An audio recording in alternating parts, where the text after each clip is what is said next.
कि क्या इन बच्चों की शादी भी हो सकती है, उनकी शादियाँ करानी चाहिए? फ़िज़ा, अगर तो जैसे हमें भी मैं लेवल्स को डिस्क्राइब कर रही थी, अगर तो लेवल 1 है और सिम्टम्स जैसे बच्चा एडल्टहुड में जाता है, जैसे मैंने कहा कि अनप्रडिक्टेबल भी इनकी कंडीशंस होती हैं, तो अगर तो वो बच्चा माइल्ड लेवल पे है और थोड़ा सा लेटर एज में जाके, एडल्ट एज में जाके वो अपनी लिविंग को नॉर्मलाइज कर लेता है, तो फिर तो आप थोड़ी सपोर्ट के साथ, गाइडेंस के साथ आप उस चीज़ को लेके चल सकते हैं। अच्छा। लेकिन अगर लेवल 2 और 3 है तो आई वुडंट रिकमेंड।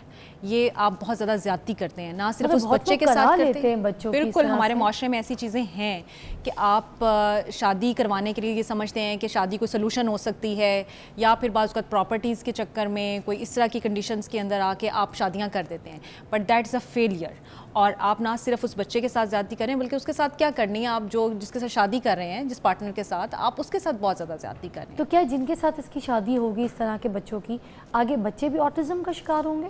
देखिए, जैसे मैंने कहा कि ये जेनेटिक है, और अभी हम रिसेसिव और डोमिनेंट पे भी बात कर रहे थे, तो इसके जो जीन्स होते हैं वो रिसेसिव होते हैं। I mean it's not compulsory कि अगली जनरेशन में वो आएँ। यानी जैसे जैसे आपने सवाल किया कि एक बच्चे में है और उसके आगे से दोबारा से किसी और में आ सकते हैं, ऐसा नहीं हो सकता।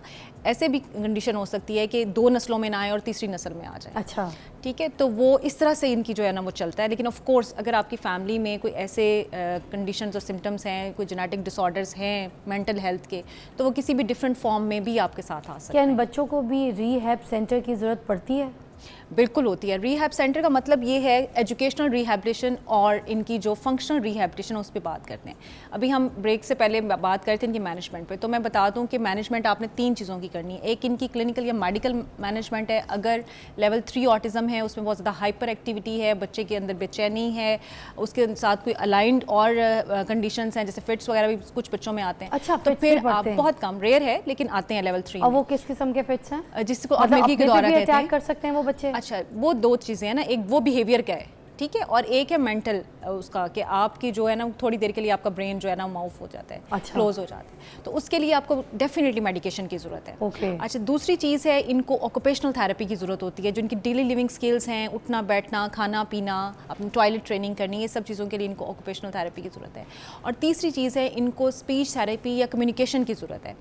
अच्छा, इसके हवाले से मैं थोड़ी सी क्लैरिटी कर दूं। आमतौर पे पेरेंट्स ये समझते हैं कि इनको स्पीच प्रॉब्लम है। इनको स्पीच प्रॉब्लम नहीं होता, इनको कम्युनिकेशन प्रॉब्लम होता है। अच्छा। यानी इनके स्पीच ऑर्गन्स बिल्कुल ठीक होते हैं, इनके ब्रेन में जो लैंग्वेज डेवलपमेंट वाला खाना है वो ठीक है, लेकिन लैंग्वेज का प्रोसेस और यूज़ इनको नहीं पता। अच्छा। यानी ये कम्युनिकेट नहीं कर पाते, अपनी फीलिंग्स नहीं बता पाते। जैसे मैं आपसे शेयर करूं कि आज मेरा क्या हाल है, मुझे दर्द हो रहा है कहीं, या मैं कोई तकलीफ महसूस कर रहा हूं, या मैं खुश हूं, I wouldn't be able to explain. इस तरह के बच्चों को अगर कोई चोट लग जाए तो वो फिर बता नहीं पाते। बाज़ जो लेवल 2 और 3 में बच्चे होते हैं वो नहीं बता पाते कि उन्हें क्या प्रॉब्लम है, उन किस तकलीफ में से गुजर रहे हैं। अच्छा। वो एक्सप्रेस नहीं कर पाते, और उसका एक्सप्रेशन वो किसी और तरीके से करते हैं, यानी कोई शोर मचा के, कोई हाथ पांव चला के, कोई और तरह से बिहेवियर करके, रो के, वो they can not tell what's actually happening.